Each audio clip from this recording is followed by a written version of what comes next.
আসসালামু আলাইকুম। বাটিক বা টাই-ডাই নিয়ে সবসময় আমি যেটা বলি সেটা হচ্ছে শিখি আর শেখাই। কারণ এই সেক্টরে আমিও নতুন। তো আমি যেটা শিখি আপনাদেরকেও সেটা শেখানোর চেষ্টা করি। তো এ পর্যন্ত সবসময় সাদা কাপড়ে বাটিক করেছি বা টাই-ডাই করেছি। এবার রঙিন কাপড়ে কিভাবে করে সেটাই আপনাদের সাথে শেয়ার করছি। আমি এখানে বড়, বড় চুনরি করব সেজন্য সেলাই করে নিচ্ছি। তারপর এক পাশ থেকে টান দিতে হবে, টান দিয়ে বেঁধে নিতে হবে। একটু দেখলে বুঝতে পারবেন। আর তার মাঝখানে লম্বা, লম্বা করে আমি দাগ কেটে নিয়েছি যেটাতে লম্বা করে শিবুরি করব আরকি। তো আমি অত বেশি জানিও না ভালোমতো করে সবকিছু। যতটুকু জানি সেটাই দেখানোর চেষ্টা করছি, জানানোর চেষ্টা করছি। যারা আমার মতো নতুন তাদের আশা করি অনেক বেশি উপকারে আসবে। আর রঙিন কাপড়ে কিন্তু বাটিকের যে নিয়মটা বা টাই-ডাইয়ের নিয়মটা একটুখানি আলাদা। আলাদা বলতে প্রায় একই, একটুখানি সময়ের পার্থক্য আরকি। তো আমি এখানে বেঁধে নিচ্ছি। আপনারা একটু খেয়াল করে দেখবেন তাহলে বুঝতে পারবেন। এটা একটা অর্ডারের কাজ ছিল। একটা আপু বলেছিল ১ গজের উপরে ১ গজ কাপড়ে একটা ডিজাইন করে দিতে, কিন্তু সেটা সাদা হবে না।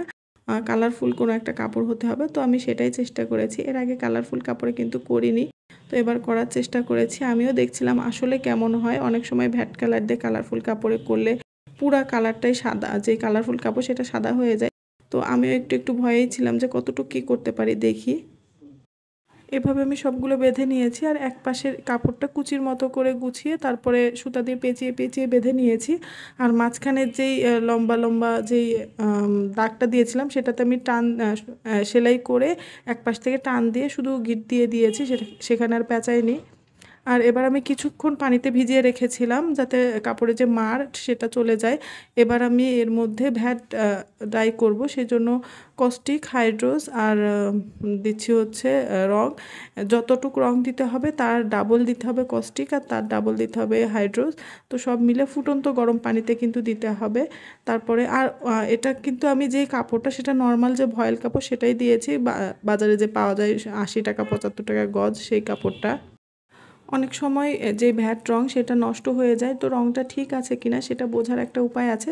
সেটা হচ্ছে যখন আপনারা পানিতে গুলাবেন দেখবেন যে খুব সহজেই সেটা মিশে যাচ্ছে আর পানির রংটাও একদম কালো হয়ে যায়। আর উপরে একটা গোল্ডেন একটা ভাব চলে আসে আর একটু ফেনাও হয়। তবে আমার এখানে একটা ভুল হয়ে গেছে, সেটা হচ্ছে যে পাত্রটাও কিন্তু সিলেক্ট করাটা জরুরি।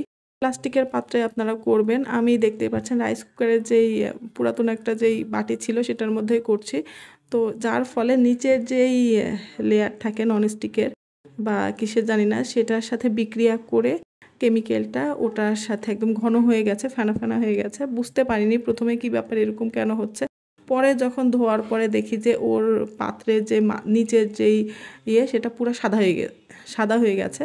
তো যার জন্য বুঝলাম যে আসলে এই পাত্রে করা যাবে না। আমিও নতুন, ওই যে বললাম আমি শিখি আর শেখাই। তো আপনারাও এটা করবেন, কখনো এই পাত্রে করবেন না। স্টিলেরটাই মনে হয় করা যায়, আমি সেটা এখনও জানি না। তবে প্লাস্টিকেরটাই করা যায়, প্লাস্টিকেরটা করবেন। আর ভ্যাট কালার দিয়ে টাই-ডাই বা বাটিক করার সময় ১০ থেকে ১৫ মিনিট পানিতে মানে গরম পানিতে ডুবিয়ে রাখতে হয়, নাড়াচাড়া করতে হয়। তবে যখন আপনারা সেটা সাদা কাপড়ের ক্ষেত্রে, কালারফুল কাপড়ে যখন করবেন সেটা সর্বোচ্চ ৫ মিনিট, তার বেশি রাখবেন না। আমি ২-৩ মিনিটের মতো রেখেছিলাম। তা না হলে কি হবে, সেটা বিক্রিয়া করে কাপড়ের যে কালার আগে ছিল সেটা পুরাটা উঠে যাবে, সাদা কালার হয়ে যাবে আর বাকিটা কালার হবে। অল্প সময় এপিট-ওপিট উল্টিয়ে তুলে ফেলবেন, তারপর ঠান্ডা হলে ধুয়ে নিবেন। আর এরপরে ডাইং ফিক্সচারে ডুবিয়ে রাখতে পারেন কিছুক্ষণ, তাতে আরও পাকাপোক্ত হবে।